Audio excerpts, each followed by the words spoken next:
Sometimes synchronicities line up for the goodness of us all. I stayed in a homeless shelter last night. That's available for me to do. I know for many people in their consciousness, they say, why would I want to stay in a homeless shelter? What would I do there? Or someone else might say, I'd like to go to a homeless shelter and help. Or someone else might say, I'd like to go to a homeless shelter and be a journalist. Of course, I go for no reason other than to find the grace of God. It was outside the homeless shelter at approximately 3:57 in the afternoon that I stumbled out at just the right time and met a new friend, John, from Russia, actually a border town between Russia and Estonia.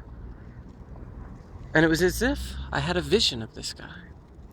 It had nothing to do with the homeless shelter. At the homeless shelter later that night, I played chess with a man named Michael.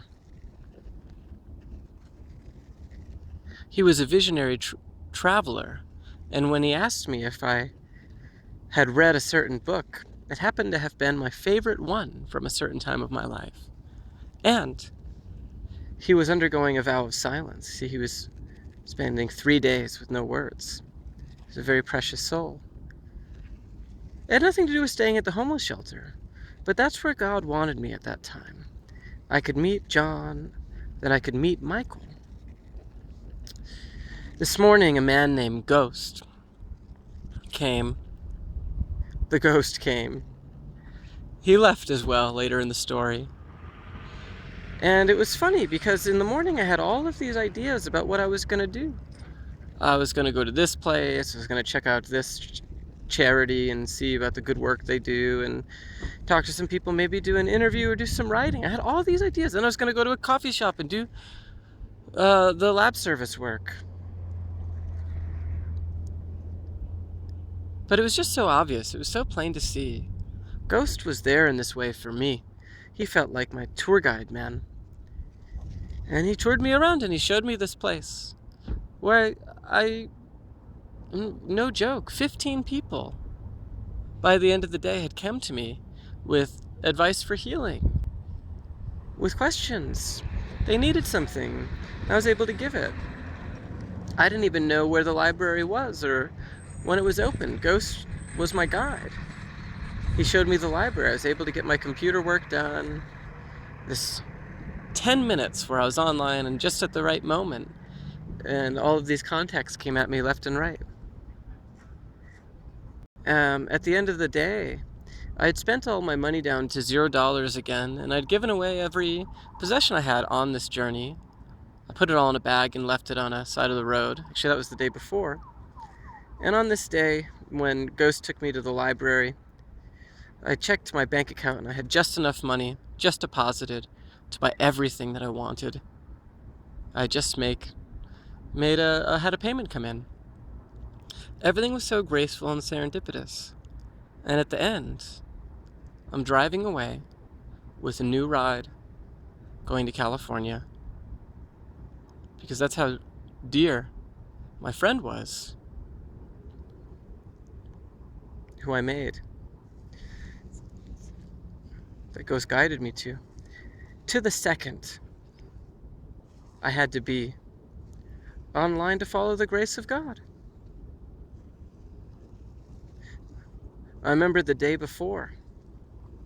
I'm going to go into a little bit of the science of these karmic connections, a little bit more advanced. It might be interesting for you to hear that today felt great. I felt so on point. And tomorrow I'm sure will be as well, because I'm ready to follow these cues. They come to me and I'm just so ready. But I have to say that the day before I was not. This cue came and I didn't follow. So it was just innocent, naive. Somebody said, come to the homeless shelter, have some coffee and breakfast. And I said, well, I don't know if they have anything I can eat there. And no, but actually it wasn't about being at the homeless shelter. It was just a place where souls who needed me could find me. A vision from God, a gift. Go to the homeless shelter. And I said, no, I was so arrogant. I said, no, I'm going to sit in a coffee shop and get some work done, drink espressos and play some banjo. for money. Sometimes I busk for banjo, but I had forgotten, my rule that I never play banjo for money. I don't do anything for money. I only play banjo because someone who needs me and I need them, and our life paths, our stroll on planet Earth for these lifetime, might find me playing that banjo. Forget the $5. Who cares about $1 for lunch? But your soul, I'm interested in. I ended the day today with a capstone of remembering how I do interviews with people, and I sit and record their stories and just listen, and I write book projects afterwards or for interviews for the radio. And so I don't like to be asleep at the wheel, because yesterday somebody might really have needed to interview me, or the other way around. But I wasn't open. To be honest, I felt like a demon ripped a hole in my brain yesterday. I felt awful, tired, terrible. Because it wasn't really a demon. It was an emotional shock. The science of karma is here now. It's just a deep sadness that there was a place that I could have gone that resonated with me. Someone that I really was supposed to meet. Some soul that my karmic light was having visions of, maybe for days or years, that it came all the way to Flagstaff, Arizona to meet this person.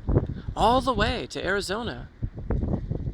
If it wasn't by divine grace to be here, I don't know what is. It's a miracle that I'm here. And I missed.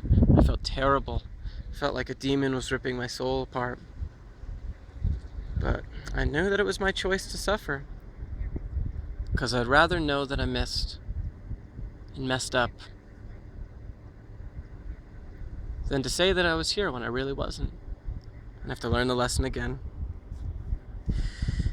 Thanks, y'all. This has been the Yogi Karma Podcast. Stay with those serendipitously guided visions. You earn them. And find what they bring you to and keep it. It'll make you well. All the blessings in the world for all of us. As always with the Yogi Karma Podcast, I had to give away all my possessions to bring you this episode.